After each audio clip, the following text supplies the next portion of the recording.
അല്ലാഹുവിന്റെ റസൂലും അല്ലാത്ത വിഷമം വരുന്ന ഘട്ടത്തിൽ ഇപ്രകാരം പറയാറുണ്ട്. എന്താണ് അവിടുന്ന് പറയാറുണ്ടായിരുന്നത്?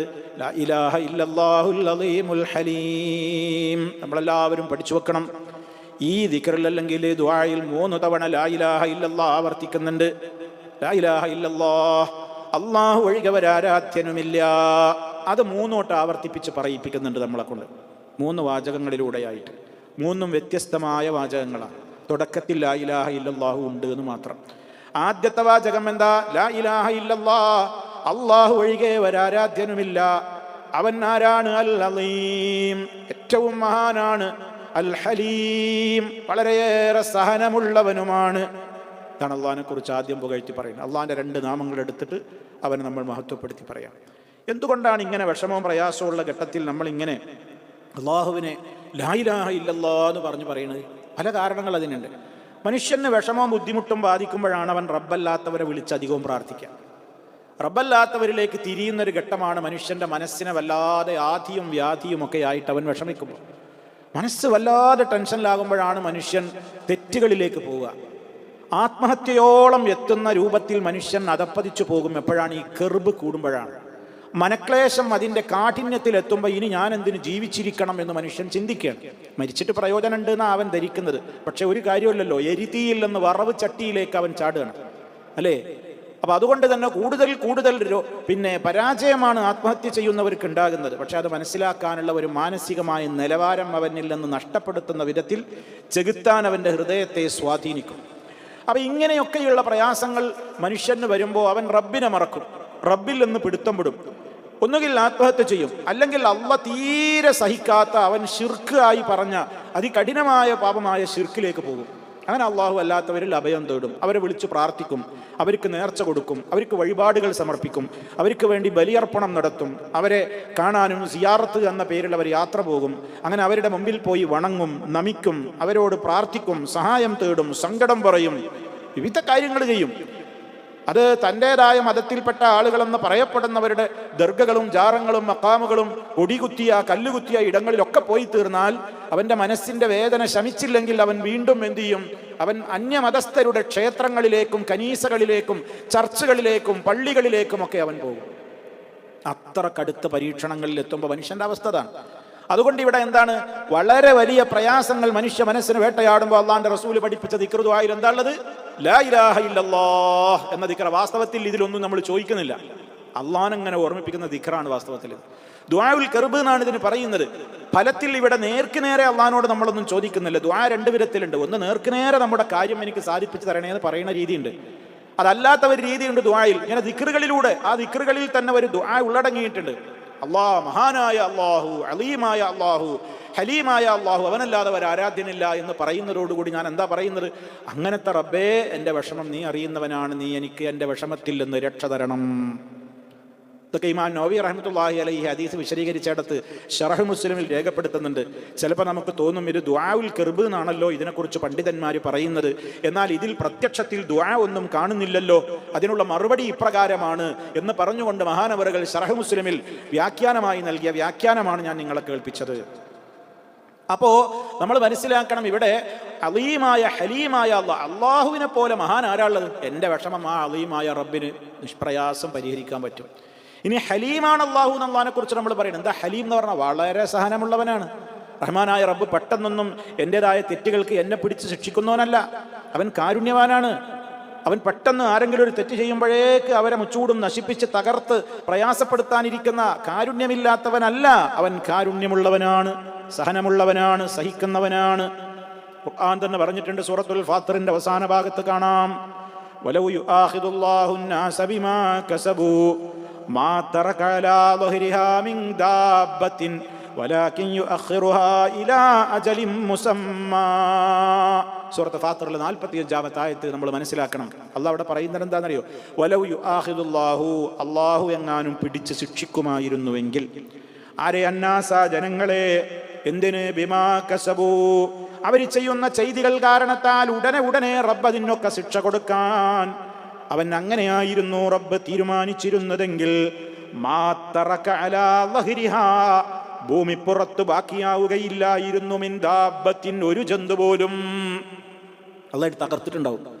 നമ്മൾ ചെയ്യുന്നതിന് മനുഷ്യന്മാരങ്ങനെയല്ല. നമ്മളോട് ആരെങ്കിലും ചെയ്താൽ നമ്മൾ പൊറുക്കൊന്നുമില്ല, ഉടനടി ശിക്ഷ നടപ്പിലാക്കും. അധികാരവും കൂടി ഉണ്ടെങ്കിൽ, അധികാരവും പവറും കഴിവൊക്കെ ഉണ്ടെങ്കിൽ നമ്മൾ പെട്ടെന്ന് ശിക്ഷ നടപ്പാക്കുക.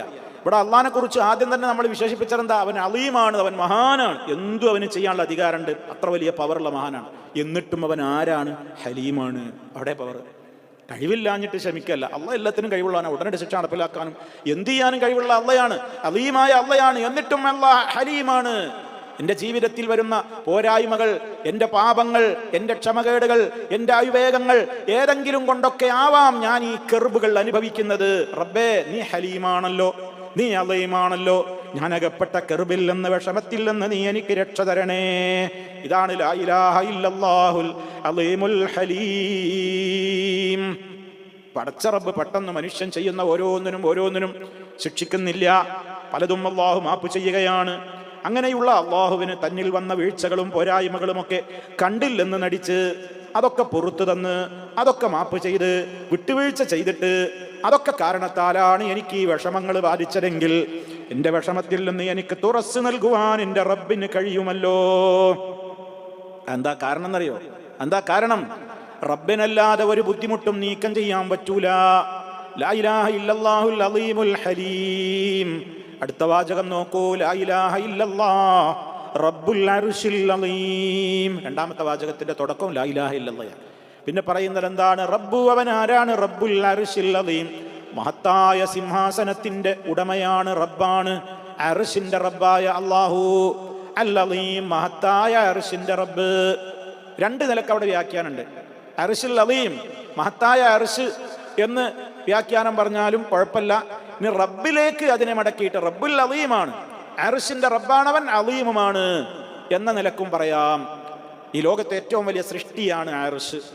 അള്ളാഹുവിന്റെ അർശ് അഅ്ളമുൽ മഖ്ലൂഖാത്താണ്. മഖ്ലൂഖാത്തുകളിൽ ഏറ്റവും വലിപ്പമുള്ളതാണ് റബ്ബിന്റെ അർശ്.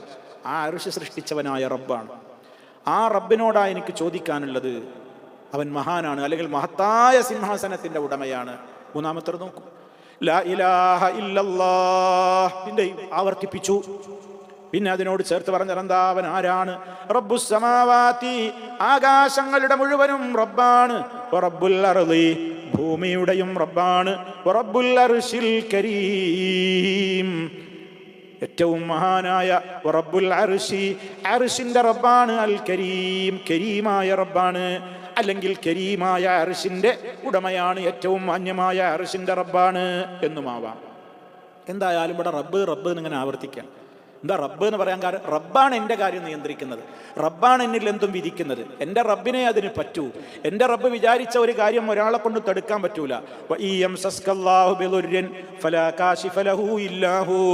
നിന്റെ റബ്ബ് അള്ളാഹു നിനക്ക് വല്ല ബുദ്ധിമുട്ടും ബാധിപ്പിക്കുന്നുവെങ്കിൽ ഫലാ കാശിഫ ലഹു ഇല്ലാഹു, അവനല്ലാതെ അതിൽ നിന്ന് നീക്കം ചെയ്ത് തരാൻ കെൽപ്പുള്ള ഒരാളും തന്നെയില്ല. അത് നമ്മുടെ അടിയുറച്ച വിശ്വാസമാണ്.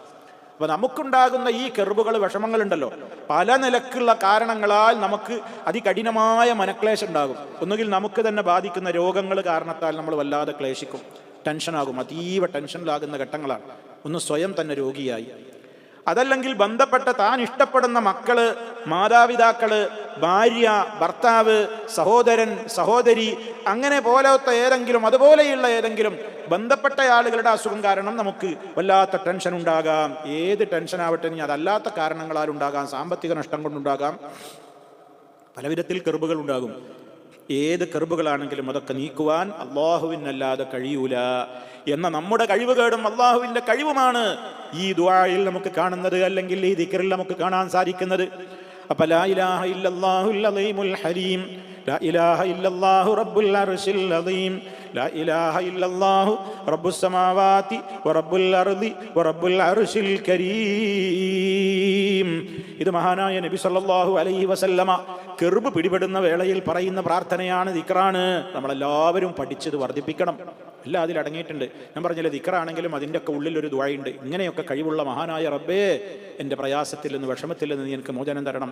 മാത്രമല്ല സഹോദരങ്ങളെ, ദുആ കെർബിൻ്റെ പ്രാർത്ഥനകളായി വേറെയും കുറേ പ്രാർത്ഥനകളുണ്ട്. എല്ലാം കൂടെ ഞാൻ വിശദീകരിക്കുന്നില്ല, ചില സൂചനകൾ പറഞ്ഞ് മതിയാക്കണം. നബി സല്ലല്ലാഹു അലൈഹി വസല്ലം പറഞ്ഞിട്ടുണ്ട്, ഏതെങ്കിലും ഒരു വ്യക്തിക്ക് മനക്ലേശമോ സങ്കടമോ ഒക്കെ അധികരിച്ചാൽ, ബാധിച്ചാൽ അവൻ ഇപ്രകാരം പറയട്ടെ എന്നാണ്. اللهم إني عبدك وابن عبدك وابن أمتك ناصيتي بيدك ماض في حكمك عدل في قضاؤك أسألك بكل اسم هو لك سميت به نفسك أو أنزلته في كتابك أو علمته أحدا من خلقك أو استأثرت به في علم الغيب عندك أن تجعل القرآن ربيع قلبي ونور صدري وجلاء حزني وذهاب همي എന്ന് പ്രാർത്ഥിച്ചാൽ അതിൻ്റെ അർത്ഥമൊന്നും ഞാൻ വിശദീകരിക്കുന്നില്ല. ഞാൻ സൂചന മാത്രം പറഞ്ഞു മതിയാക്കുകയാണ്. ഇതൊക്കെ നമ്മൾ മുമ്പ് വിശദീകരിച്ച ദുആകളാണ്, അതുകൊണ്ട് ഞാൻ ആവർത്തിക്കുന്നില്ല. പഠിക്കണം. അങ്ങനെ ആരെങ്കിലും പ്രാർത്ഥിച്ചാൽ ഇനി പറയുന്ന അതിൻ്റെ ഗുണം കേട്ടോളൂ. ഇല്ലാഹു ഹമ്മഹു, അള്ളാഹു അവൻ്റെ മനക്ലേശത്തെ പോക്കിക്കളയാതിരിക്കൂല. വഹുസ്നഹു, അവൻ്റെ ദുഃഖത്തെയും നീക്കാതിരിക്കൂല. വഅബ്ദലഹു മകാനഹു ഫറജാ, അതിൻ്റെയൊക്കെ സ്ഥാനത്ത് പകരമായി അള്ളാഹു അവന് സന്തോഷവും അതുപോലെ തന്നെ കാര്യങ്ങളിൽ ഒരു തുറവിയും അവന് പ്രദാനം ചെയ്യും.